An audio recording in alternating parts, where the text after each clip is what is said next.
Hello everyone, मैं Dilip Maurya, faculty of botany in ABC classes. ठीक है। और बेटा आज हम लोग स्टडी करने वाले हैं एक बहुत ही इम्पोर्टेंट टॉपिक का जिसका नाम है ट्रांसक्रिप्शन। ट्रांसक्रिप्शन ये बेटा है ना, सेंट्रल डोग्मा का एक प्रोसेस है। सेंट्रल डोग्मा में आपको मैंने बताया था कि डीएनए अपने जेनेटिक इंफॉर्मेशन को कॉपी करता है आरएनए में, और आरएनए का जेनेटिक इंफॉर्मेशन कन्वर्ट होता है, कॉपी किया जाता है प्रोटीन में। ठीक है। डीएनए के जेनेटिक इंफॉर्मेशन को अगर डीएनए में ही कॉपी कर दिया जाए तो ये प्रोसेस कहलाता है रेप्लिकेशन। और डीएनए के जेनेटिक इंफॉर्मेशन को अगर कॉपी कर दिया जाए आरएनए में तो ये प्रोसेस कहलाता है ट्रांसक्रिप्शन। ट्रांसक्रिप्शन, ठीक है।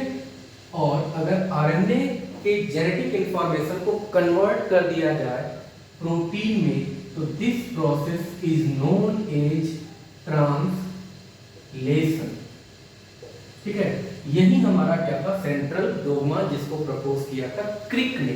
वॉटसन क्रिक ने नहीं, क्रिक ने प्रपोज किया था। एनसीईआरटी की लाइन लिखी हुई है बेटा, और यहाँ पे बच्चे गलत करते हैं। ठीक है। सेंट्रल डोग्मा को किसने प्रपोज किया था? क्रिक ने। ये बहुत इंपॉर्टेंट है, यहाँ से क्वेश्चन बनता है तो बच्चे क्या करते हैं, वॉटसन और क्रिक दोनों को है ना टिक कर देते हैं, और क्या होता है, गलत हो जाता है। लेकिन एनसीईआरटी में लाइन लिखा है कि सेंट्रल डोग्मा प्रपोज्ड बाय क्रिक। बहुत इंपॉर्टेंट है। ठीक। तो इस सेंट्रल डोग्मा का ये जो प्रोसेस है ट्रांसक्रिप्शन, उसको हम लोग स्टडी करने जा रहे हैं। तो यहाँ पर मैंने क्या बताया कि जेनेटिक इंफॉर्मेशन है ना, डीएनए का कॉपी किसमें किया जाता है, आरएनए में। ठीक। तो हम क्या कहेंगे बेटा इस प्रोसेस को, ट्रांसक्रिप्शन। मींस ट्रांसक्रिप्शन एक ऐसा प्रोसेस है जिसमें genetic information from DNA is copying into the RNA. ठीक है। तो इसको मैं क्या लिख सकता हूं, process of copying genetic information. Genetic information है ना, from one strand of DNA into RNA. ये इंपॉर्टेंट है। Process of copying genetic information from one strand of DNA. बहुत इंपॉर्टेंट है, वन स्ट्रैंड। डीएनए के एक ही स्ट्रैंड से जेनेटिक इंफॉर्मेशन को इसमें कॉपी कर दिया जाता है आरएनए में। ये प्रोसेस कहलाता है ट्रांसक्रिप्शन। सवाल ये यहाँ पर उठता है कि एक ही स्ट्रैंड की कॉपी क्यों की जाती है, दूसरे स्ट्रैंड की कॉपी क्यों नहीं की जाती? तो इस सवाल का जवाब हम लोग थोड़ी सी देर के बाद देखेंगे। ठीक है। यहाँ पर ये अगर हमें प्रोसेस समझ में आ गया बेटा कि क्या है, कि जेनेटिक इंफॉर्मेशन को कॉपी करना डीएनए के एक स्ट्रैंड से आरएनए में ट्रांसक्रिप्शन कहलाता है। ठीक। आपने देखा था रेप्लिकेशन, जब हम लोग पढ़ रहे थे तो बेटा रेप्लिकेशन में हमने क्या देखा था कि डीएनए है, डीएनए के दोनों स्ट्रैंड को हम क्या करते थे, टेम्पलेट मानते थे, और दोनों स्ट्रैंड से नए स्ट्रैंड का या नए डीएनए का क्या होता था, सिंथेसिस होता था। ठीक है। ये चीज हम कब देखेंगे, रेप्लिकेशन के दौरान। ठीक है। लेकिन यहाँ पर हम क्या देखेंगे, यहाँ पर हम आरएनए बनाने जा रहे हैं, और आरएनए हमेशा सिंगल स्ट्रैंडेड फॉर्म में होता है, क्योंकि सिंगल स्ट्रैंडेड फॉर्म में ही आरएनए फंक्शनल होता है, ट्रांसलेशन कर सकता है। डबल स्ट्रैंडेड आरएनए कभी भी ट्रांसलेशन नहीं कर सकता, नॉन फंक्शनल हो जाता है। तो हमें क्या करना पड़ेगा बेटा, हमें किसी एक स्ट्रैंड की कॉपी बनानी पड़ेगी, और दूसरे स्ट्रैंड की कॉपी नहीं बनती है। इसका रीजन हम आगे बाद में एक्सप्लेन करेंगे। ठीक है। अब आप ध्यान दो कि आपको कैसे पता चलता था जब आप रेप्लिकेशन पढ़ते थे, रेप्लिकेशन जब आप पढ़े थे तो आपको कैसे पता चला था कि कोई एक स्ट्रैंड है ना, और इस स्ट्रैंड पर दूसरा स्ट्रैंड बनता था, तो दूसरे स्ट्रैंड को आप कैसे है ना उसके नाइट्रोजनस बेस के सीक्वेंस को पता कर पाते थे? तो इसके लिए मैंने बताया था कि वहां पर कॉम्प्लीमेंटरिटी रूल होता था। कॉम्प्लीमेंटरिटी रूल का मतलब कि एडेनिन के जस्ट सामने हमेशा थाइमिन आएगा, वो भी 2 हाइड्रोजन बॉन्ड में। गुआनिन के सामने क्या आएगा बेटा, साइटोसिन आएगा, वो भी 3 हाइड्रोजन बॉन्ड के साथ। इसी को हम क्या कहते थे, कॉम्प्लीमेंटरिटी। ठीक है।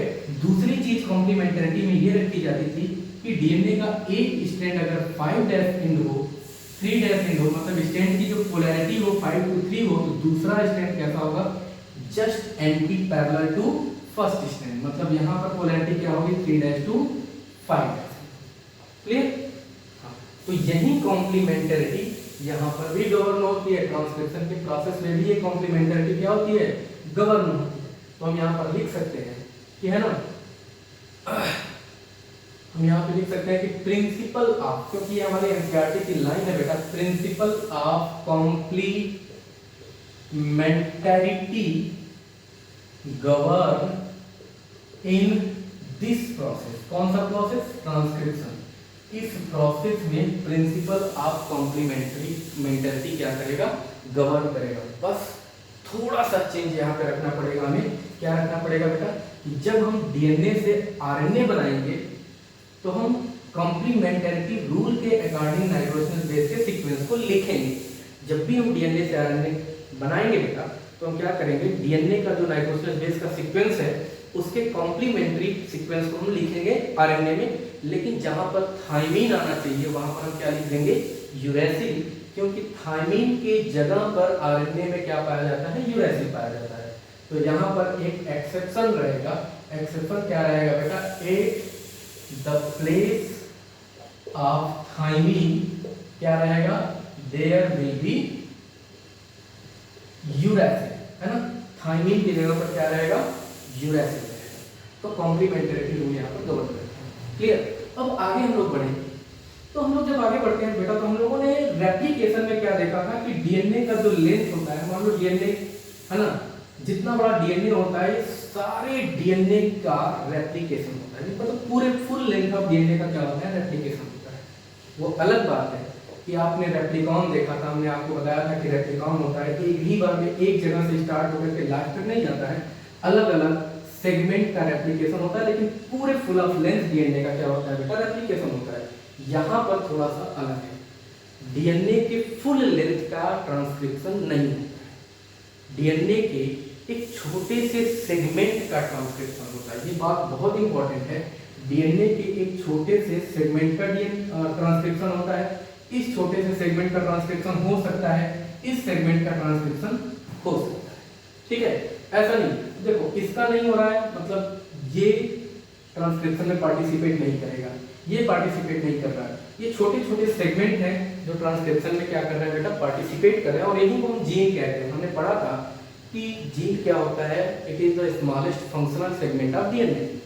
तो यही तो फंक्शनल का मतलब क्या होगा कि जो कैरेक्टर को एक्सप्रेस कर सके। और कैरेक्टर कैसे एक्सप्रेस होगा, कैरेक्टर एक्सप्रेस तभी होगा जब आरएनए बने, आरएनए से प्रोटीन बने।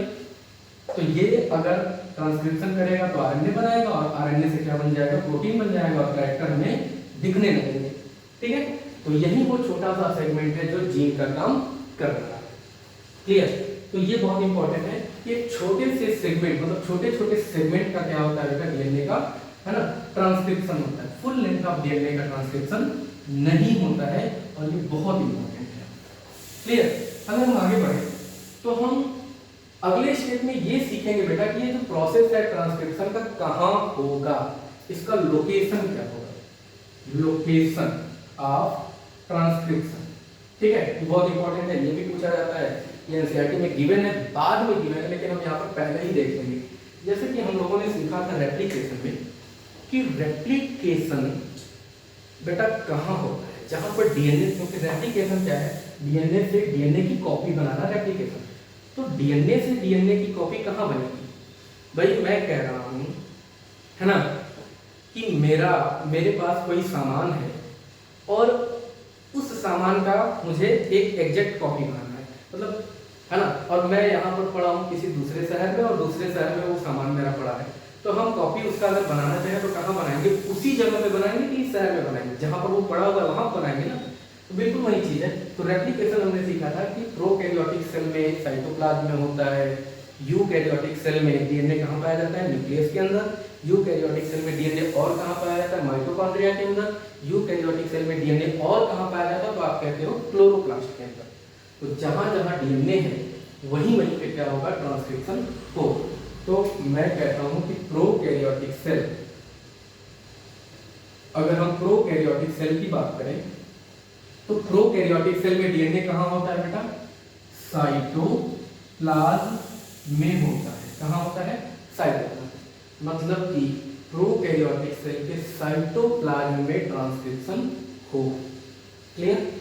दूसरा, यूकैरियोटिक सेल की अगर हम बात करें तो यूकैरियोटिक सेल में ये जो डीएनए होता है वो पाया जाता है न्यूक्लियस में, माइटोकॉन्ड्रिया में, और कहाँ पाया जाता है बेटा? क्लोरोप्लास्ट में। क्लोरोप्लास्ट।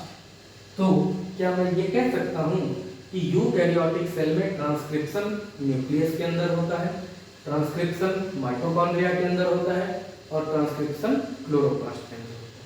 Is it clear?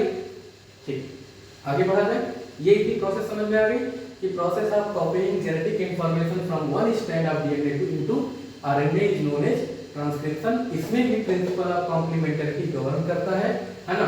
लेकिन क्या होता है बेटा? At the place of thymine यहाँ पर क्या आ जाता है? यूरेसिल आता है। इंपॉर्टेंट। उसके बाद लोकेशन की बात कर लीजिए, ठीक है। आगे हम लोग सीखेंगे कॉन्सेप्ट ऑफ, है ना, ट्रांसक्रिप्शन यूनिट। आगे हम लोग सीखेंगे कॉन्सेप्ट ऑफ ट्रांसक्रिप्शन यूनिट। क्या होता है ट्रांसक्रिप्शन यूनिट?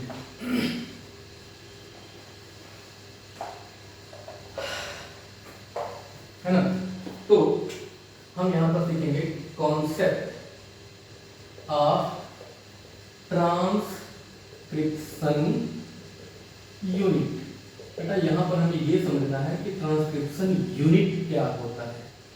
क्या होता है ट्रांसक्रिप्शन यूनिट?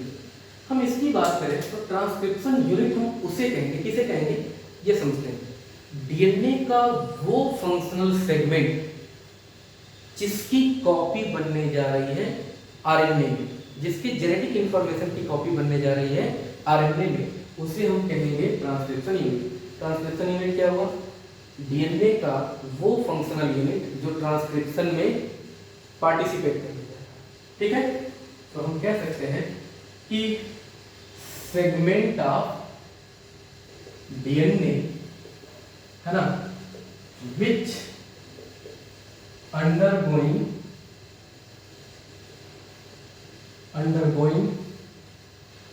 to copying, है ना, जेनेटिक इंफॉर्मेशन, है ना, इनटू आरएनए। उस सेगमेंट के, उस डीएनए के सेगमेंट को क्या कहेंगे? Transcription unit. ट्रांसक्रिप्शन यूनिट में तीन सेगमेंट, तीन सीक्वेंस होते हैं, तीन तरह के सीक्वेंस होते हैं। तो हम कह रहे हैं ट्रांसक्रिप्शन यूनिट में सीक्वेंसेस या सेगमेंट कितने होते हैं? तीन तरह के होते हैं, तीन पार्ट होते हैं, तीन सीक्वेंस होते हैं। कौन कौन से?